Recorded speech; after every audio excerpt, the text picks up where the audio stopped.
The telephone. When one of our customers here at the City of Napa needs to contact us, there's a chance they could use the telephone. This is the telephone. Yes, I know, it looks like a complicated device, but with just a little bit of practice and training, you can learn how to use it. When the telephone begins to make a noise, sometimes called ringing, just pick up this part right here, which is called the receiver. Hold it up to the side of your face like this, and little sounds will come out of this. Wait, Barry, wait a minute. What are you doing? That's a little basic, don't you think? What do you mean? Everybody knows what a telephone is. This is about customer etiquette, customer service, Barry. Oh. Answering the phone, transferring the phone, staying with the customer. Okay, that's different. That's completely different. We could probably skip a few pages then. I think that's a great idea. All right then. Let's pick it up here, answering calls. Let's look at some examples of the right way and the wrong way to deal with incoming calls. All day together.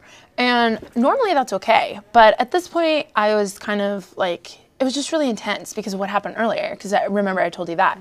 So then we went up to the bar, and at this point I just needed a drink, and I was like really frustrated. And there was like 7 people standing there.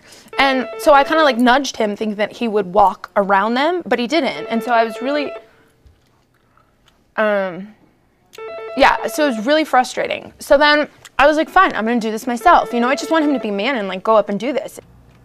Step 1. When the phone rings, answer it. Our citywide goal is that there's always a staff person available during work hours to answer the phone, and all calls are answered before the 3rd ring.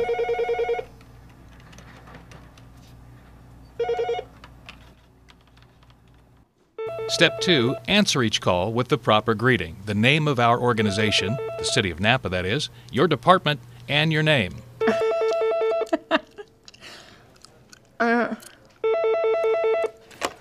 Yeah, what's up? Nope, not exactly what we're looking for. Good afternoon, City of Napa City Clerk's Office. This is Jocelyn. How can I help you? That's what we're looking for. When on the phone with a customer, always listen actively and give the caller your full attention. Be respectful and be a problem solver. Don't be like this. Look, are you talking to me? Are you like a narrator or something? Yes, I'm just narrating. Just pretend I'm not here. Well, it's kind of hard to pretend when you're talking. Look, just never mind, okay? Give the caller your full attention. What caller?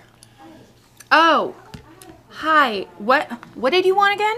As I was saying, when on the phone with a customer, always listen actively and give the caller your full attention. Be respectful and be a problem solver. I'm sure this is a problem we can solve for you today. Can you give me some more information about that so we can help you? When you can't solve a caller's issue yourself and need to transfer the call, there's a right way and a wrong way. No, I don't know what you're talking about, so I'm just going to transfer you, okay? Okay, thanks. Jerk. Oh boy, that is not the right way to do it. Seriously? I've had just about enough of you. The correct way to transfer a caller is to place the caller on hold, initiate the transfer, announce the transfer to the person receiving the caller, and then complete the transfer. Mr. Smith, in case we lose the connection, my name is Jocelyn, and my number is 257-9503.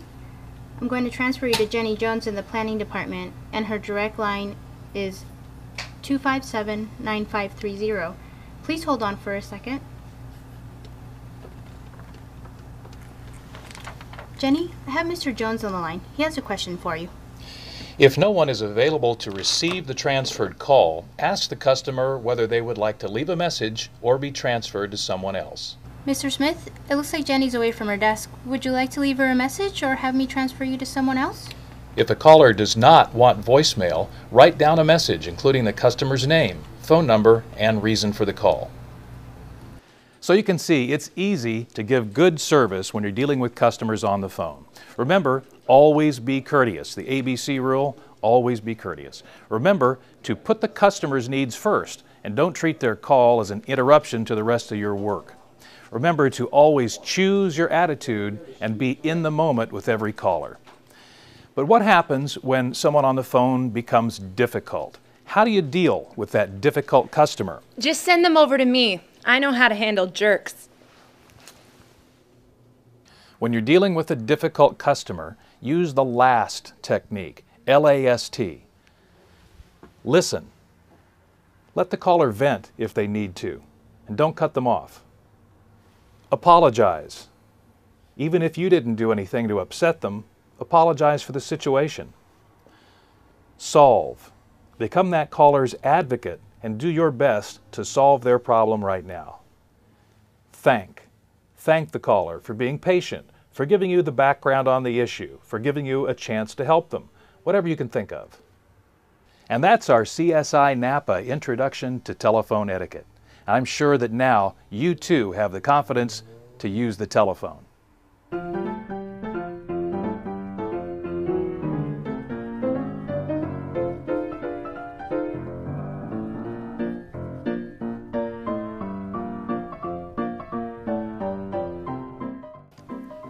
Jerk. Oh boy, that is not the right way to do it. Seriously? You're getting on my last nerve. And cut. Oh, that wasn't good. That means I suck. Our citywide goal is that there is always a staff person available during work hours to answer the phone. And all calls are answered a little bit later, a little bit later, a little bit later. Not a problem, not a problem. That's why we have tape. How do you handle it when you have a difficult customer? Well, there are some tips that you might want to know. That's your cue. Sorry. I was doing so good. I'm sorry, I didn't know when I was coming in. I was watching. Ready? You were mesmerized by my performance. Ready? Treat every person's call as if it's important to you. And, God, I'm getting worse. Put the customer's needs first. Because I'm hungry. All right, here. Ready? Can I be like, I know how to handle jerks. Still rolling. Here we go. And shoot!